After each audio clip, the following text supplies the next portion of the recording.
রমজান মাস আইলো মানে মানুষের একটা খন্দ লেগে গেল, বেহেশত কিভাবে আদায় করা যায়, বেহেশত কিভাবে আদায় করা যায়। রমজান মাসে 8টা বেহেশতের দরজা, এই যে শাবান মাসে থেকে দোয়া শুরু করছে বেহেশত, সুবহানাল্লাহ। বেহেশত ধৌত করতেছে, যেখানে নাপাকের লেশ নাই, যেখানে দুলাবালু নাই, সেই বেহেশত ধৌত করতেছে আতর গোলাপ দিয়া, সুবহানাল্লাহ। রমজানুল মোবারক আসবে, জান্নাতের 8টা দরজা খুলে দিব, জাহান্নামের 7টা দরজা বন্ধ করে দিবেন, সুবহানাল্লাহ। আরে যে মাসে জান্নাতের দরজা খুলে দিব, জাহান্নামের দরজা বন্ধ করে দিব, এই মাসে যদি আমরা রোজা না থাকি, তারাবি না পড়ি, আমগরসায় হতভাগ্য আরো কেউ আছে গো? আমগরিহীনে তো এবার উদাহরণ দেওয়া জানা। আমি একবার রমজানের মধ্যে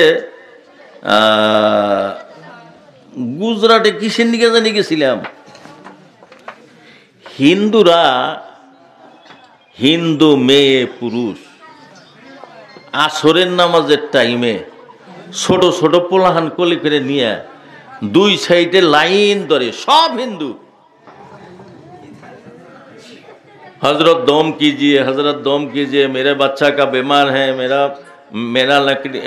मेरा लड़की का बीमार है, दुआ करना, मेरी ये मेरे फादर है, इसका बीमार है, दुआ करना, पानी में दम करना। हजार हजार हिंदू मानुष आइसा पानी दम करतेছে, আর আঙ্গর মানুষ যারা ফুক পানি পড়া, দৌড়ু কত পানি পড়া দেখলাম, মানে ওর মধ্যে ইমানের গোষ্ঠী নাই। মেলা মানুষ এই মোহের ফু দেই ভালো হইছে, আবার কত মানুষ এই মোহের কথা হই না তারা পথভ্রষ্ট হয়ে গেছে, হয় না নাই? যার যতটুকু বিশ্বাস, আমরা আগামী রমজানুল মোবারকে আমরা রোজা রাখবো, 30টা রোজা রাখবো, আর তারাবি পড়বো। মেলা মানুষ আঙ্গর সমাজে আছে, ও মাইরে হালাইলেও রোজা ভাঙবো না, ও মইরা গেলেও রোজা ভাঙবো না। এবার মানুষ আছে না গো, নামাজ পড়ে না একক তো, কিন্তু বেসরা মইরা গেলেও রোজা ভাঙবো না, জুয়া খেলায়, মদ খায়।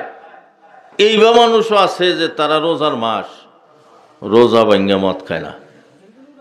এই যে আদব, যে একটা রমজানের যে আদব দিল মানুষটা, একটা পোয়াতি মানুষ, সবাই পোলাহান হয়েছে, নেফাজের রক্ত বন্ধ না হওয়া পর্যন্ত এই ছেড়াটা কি ডাকবো,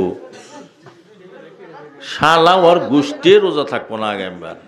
ও তো শুনতেছে না কিছু, মশলার কথা কইতেছি ভাই, খারাপ লাগছে, কষ্ট হয়েছে খুব। আমিও শেষ দিছি, আমি কি আর অথ লেকচার দেখামো, কইলাম না ডেইলি 2.5 ঘন্টা 3 ঘন্টা লেকচার দে লাগে, কিন্তু হেইটা ভাইবা আজকে যদি 5 মিনিটে বাদ দেই, তাও তো বকিলের মধ্যে পড়ব। কোন মশলাটা শুনলি বানি আল্লাহ একজনে হেদায়েত দিব।